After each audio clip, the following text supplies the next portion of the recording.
दोस्तों, आज के इस लेसन में हम बात करेंगे कुछ और numerical problems based on stats. तो दोस्तों, जैसा कि आप लोगों ने देखा कि पिछले लेसन में हमने डिस्कस की थी कुछ basic numerical problems based on mean, median and mode. तो आज के इस लेसन में हम जिन टॉपिक्स को डिस्कस करेंगे, मतलब जिन टॉपिक से रिलेटेड न्यूमेरिकल प्रॉब्लम डिस्कस करेंगे, वो है एक तो कॉन्सेप्ट ऑफ कंबाइंड मीन। तो हम देखेंगे कि जो कंबाइंड मीन का जो कॉन्सेप्ट हमने सीखा था उसके ऊपर न्यूमेरिकल कैसे बनते हैं, और साथ ही में हमने जो रिजल्ट डिस्कस किया था कि एसिमेट्रिक डाटा के लिए मीन, मीडियन और मोड में क्या रिलेशन होता है, उसको आज हम यूज़ करना सीखेंगे कि उस रिलेशन के ऊपर न्यूमेरिकल किस टाइप से बनते हैं। तो दोस्तों, आइए सबसे पहले देखते हैं कि कंबाइंड मीन के ऊपर क्वेश्चन किस हिसाब से बन सकता है। तो दोस्तों, अब अगर हम बात करें यहाँ पे इस एग्जाम्पल की, तो इस एग्जाम्पल में हमें बोला गया है कि the mean income of A group of n people is 400 and the mean income of a group of z people is 480 and the combined mean income of both the groups is 430. Then find the value of n is by z. n by z की value बतानी। तो दोस्तों, इस question को अगर हम सीधे शब्दों में बोलें तो इसमें यह बोला गया कि हमारे पास दो ग्रुप हैं। पहला ग्रुप है जिसमें हैं लोग n लोग हैं और उनका जो इनकम है, मीन इनकम, वो कितनी है 400। जो दूसरा ग्रुप है उनका जो मीन इनकम है वो 480 है और उसमें जो लोग हैं टोटल वो कितने हैं z। अब हमने किया क्या, इन दोनों ग्रुप्स के लोगों को मिला दिया, इन दोनों लोगों के ग्रुप्स को मिला दिया और जो मिलाने पे जो मीन इनकम आई है हमारे पास आई है वो है 430। तो अब हमें बताना है कि n और z का रेशियो क्या है। ठीक, ये सिंपल सा क्वेश्चन है। तो ये क्या है, ये कंबाइंड मीन का कॉन्सेप्ट है कि हमें मीन अलग अलग पता थे, कंबाइंड मीन पता है, तो हमें बताना है कि मेंबर्स का रेशियो कितना है। तो दोस्तों, मीन निकालने के लिए सिंपली क्या चीज़ होती है कि ऊपर क्या होना चाहिए, समेशन सबका कि टोटल नंबर्स कितने हैं, या इस केस में क्या आएगा टोटल अमाउंट कितना है, और डिवाइड में कितना आएगा कि टोटल लोग कितने। तो दोस्तों, अगर हम बात करें यहाँ पे टोटल अमाउंट की, तो टोटल अमाउंट कितना हो जाएगा कि पहले ग्रुप में लोग कितने थे n, और हर बंदे की जो मीन इनकम थी वो कितनी थी 400। तो टोटल ग्रुप 1 की जो मीन इनकम हो गई वो कितनी हो गई 400 इंटू n। ठीक, ऐसे ही जो दूसरा ग्रुप है उसकी जो मीन इनकम थी पहले वो कितनी हो गई 480 इंटू जेड। सही बात है ना, 480 इंटू जेड। तो दोस्तों, हमारे पास सिंपली एक इक्वेशन बन के आ जाएगी,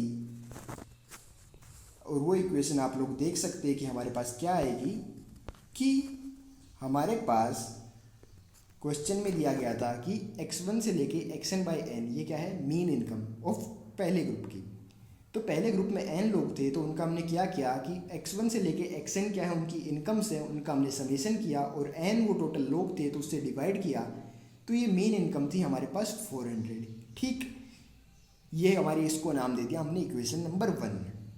यही चीज़ हमने ग्रुप 2 के साथ की। तो ग्रुप 2 के हमने दे दिया y1 से लेके yz, क्योंकि z लोग थे इसमें, तो ये इनकी अलग अलग इनकम्स थी। इनका हमने मीन निकालने के लिए क्या करते हैं, टोटल लोगों से डिवाइड करते हैं। तो टोटल लोग थे ग्रुप में z, तो इसलिए हमने इनको z से डिवाइड किया। तो y1 से लेके yz के समेशन को हमने z से डिवाइड किया। तो हमारे पास क्वेश्चन में दे रखा है कि ग्रुप 2 की मीन इनकम है 480, इसको हमने नाम दे दिया इक्वेशन नंबर 2।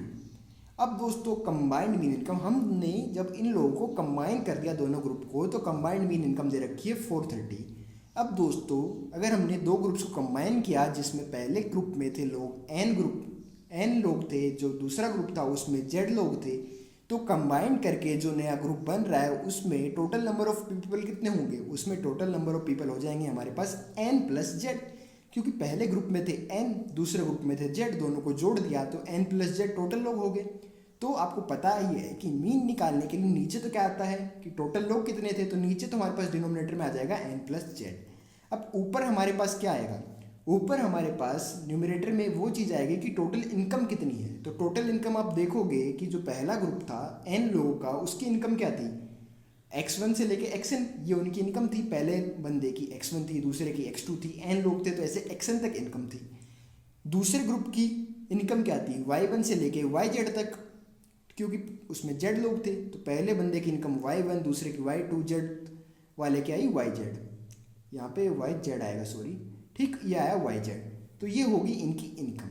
तो दोस्तों ये हमारे पास ऊपर न्यूमरेटर में आ गया, तो ये हमारे पास इक्वेशन बन गई। अब आप लोग देख सकते हो कि जो x1 से लेके xn है, इसकी वैल्यू तो हम यहाँ पे रख सकते हैं कि x1 से लेके xn का समीशन की वैल्यू कितनी आई हमारे पास, x1 से लेके xn के समीशन की वैल्यू हमारे पास आ जाएगी 400 इंटू n।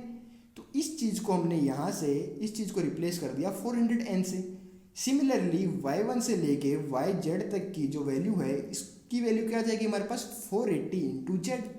तो इसको हमने रिप्लेस कर दिया 480z से, ठीक। और यहाँ पे 430 को जब n प्लस जेड से क्रॉस मल्टीप्लाई किया तो हमारे पास क्या मिला, 430n plus 430z right hand side में मिल गया।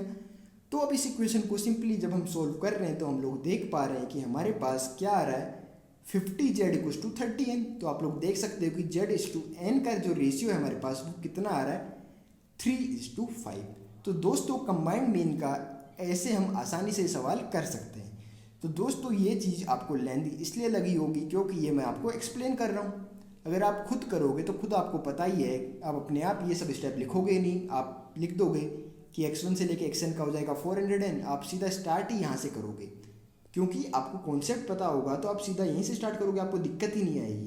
पर अगर आप नए हैं, आपको एक कॉन्सेप्ट नहीं पता, तो आपको ऐसे इक्वेशन लिख के भी कर लो।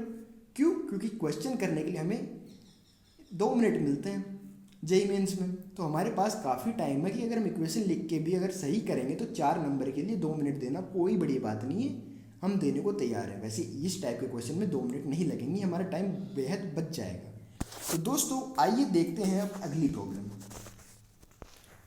तो दोस्तों अब अगर हम बात करें अगली प्रॉब्लम की, तो ये प्रॉब्लम बेस्ड है जो रिजल्ट हमने डिस्कस किया था एसिमेट्रिक डाटा के लिए, कि मीन, मीडियन और मोड में आपस में क्या रिलेशन होता है।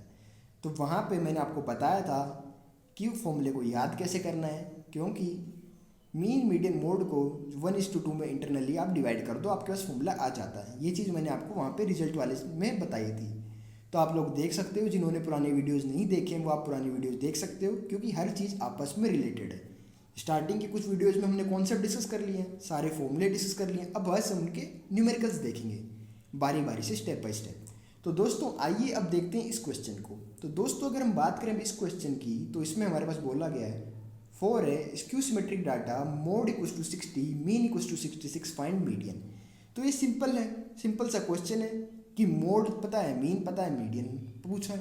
तो दोस्तों ये सिंपल सा क्वेश्चन तब तक है जब तक आपको रिलेशन पता है कि मीन, मीडियन और मोड में रिलेशन क्या होता है आपस में। अगर आपको रिलेशन ही नहीं पता तो आप कुछ नहीं कर पाओगे।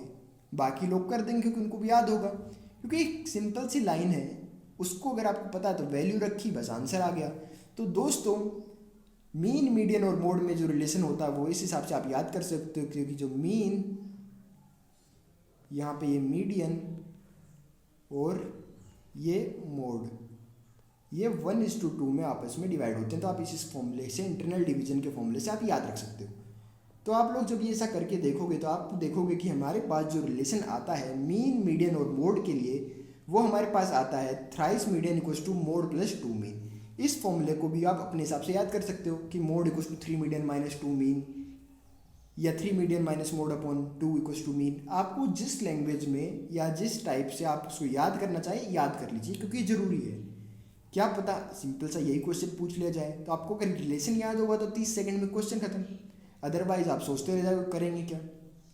तो दोस्तों हमारे पास ये रिलेशन है। अब इस रिलेशन में हम देख सकते हैं कि हमारे पास जो मोड है उसकी वैल्यू हमें पता है कि वो 60 है, जो मीन है उसकी वैल्यू भी हमें पता है कि वो 66 है। तो दोस्तों मीडियन निकालने के लिए करना क्या है, मोड की जगह रख दीजिए 60, मीन की जगह रख दीजिए 66। तो ऐसा करने पे हम देख सकते हैं कि जो मीडियन है, मीडियन की वैल्यू हमारे पास आ रही है कि median equals to 60 plus twice of 66/3, जो कि आप लोग देख सकते हो कि हो जाएगा 192/3। तो जिससे हमें मीडियन की वैल्यू मिल जाएगी 64। तो दोस्तों ये जो रिजल्ट्स हमने डिस्कस किए थे वो इम्पोर्टेंट थे, उस वीडियो को आप लोग ज़रूर देख लें जिन्होंने नहीं देखा, क्योंकि वहाँ पे जो रिजल्ट्स हैं उन पर डायरेक्ट क्वेश्चन पूछे जाते हैं। तो दोस्तों ये था आज का लेसन जिसमें हमने बात की कुछ और न्यूमेरिकल प्रॉब्लम्स की। आने वाले लेसन्स में हम और न्यूमेरिकल प्रॉब्लम्स डिस्कस करेंगे। तो दोस्तों मैं उम्मीद करता हूँ कि आपको ये वीडियो पसंद आया होगा। अगर आपको ये वीडियो अच्छा लगा है, आपके लिए हेल्पफुल साबित हुआ है, तो आप इस वीडियो को लाइक कर सकते हैं। और अगर आप हमारे चैनल पर नए हैं तो आप हमारे चैनल को सब्सक्राइब कर लीजिए ताकि आने वाले वीडियोज़ की अपडेट आपको मिलती रहे। Thank you friends.